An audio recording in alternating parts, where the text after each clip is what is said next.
টাকায় একটি জামা বিক্রি করলে শতকরা 7 ভাগ লাভ হয়, মানে লাভ 7 ভাগ মানে হচ্ছে 7%। জামাটি কত টাকায় বিক্রি করলে 20% ক্ষতি হবে? 20% কি হবে? ক্ষতি হবে।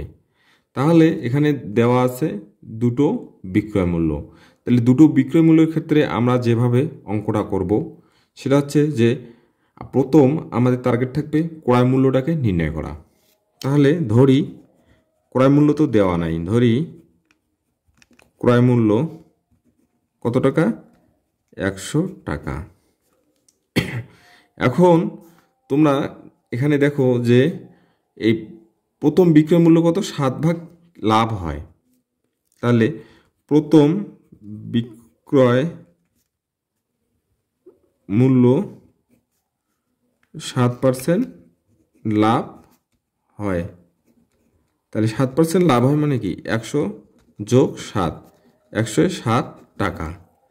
এখন দ্বিতীয় বিক্রয় মূল্য বলা হচ্ছে যে 20% ক্ষতি হয়। ক্ষতি হয় মানে কি? 100 থেকে -20, তাহলে হচ্ছে কত? 80 টাকা। এখন তোমরা খেয়াল করো যে আমাদেরকে লাস্ট বের করতে বলা হয়েছে যে হ্যাঁ 20% ক্ষতি হয়, 20% ক্ষতি হয়। তার মানে যেটা আমাদেরকে বের করতে হবে সেটা আমরা ডান দিকে বা শেষের দিকে দেব। তাহলে লিখতে পারি প্রথম বিক্রয় মূল্য কত টাকা?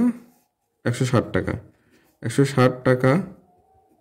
আমি অঙ্কটা কিন্তু শর্টকাটেও করে দেবো, 30 সেকেন্ডে কীভাবে করা যায়।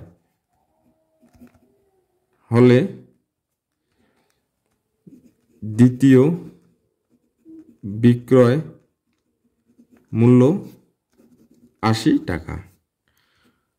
প্রথম বিক্রয় মূল্য 1 টাকা হলে কম হবে, কম হলে উপরে 80 নিচে 107। এখন আর প্রথম বিক্রয় মূল্য কত? 535 টাকা। 35 টাকা হলে বেশি হবে, বেশি হলে উপরে গুণ, 80 সাথে 535 গুণ নিচে 107। তাহলে আমরা এখন এটাকে এটা দিয়ে ভাগ করলে উপরে হবে কত? 5। তাহলে এখন 5 আসতে 40, একটা শূন্য, 400 টাকা। তাহলে এখন এটা কিন্তু উত্তর পেয়ে গেলাম। এখন যদি শর্টকাটে করি, তোমরা এখানে খেয়াল করো যে 7 ভাগ লাভ হলে, দেখো 7 ভাগ লাভ আর এই যে 535 টাকা কিন্তু সেম, মানে দুই পাশে দাঁড়িপাল্লা সমান হয়ে যায়। তাহলে আমরা এখন লিখতে পারি 7 ভাগ মানে কি? 107% সমান সমান কত? 535 টাকা। 1 ভাগ সমান সমান কম, কম হলে ভাগ। এখন কত ভাগ বলা হয়েছে? যে 20 ভাগ বের করতে বলা হয়েছে। 20 ভাগ ক্ষতি হয়, 20 ভাগ মানে হচ্ছে 80%। তাহলে হচ্ছে এটা হচ্ছে আপনাদের শর্টকাট নিয়ম। এখন উত্তর ক্যালকুলেশন করলে উত্তর হবে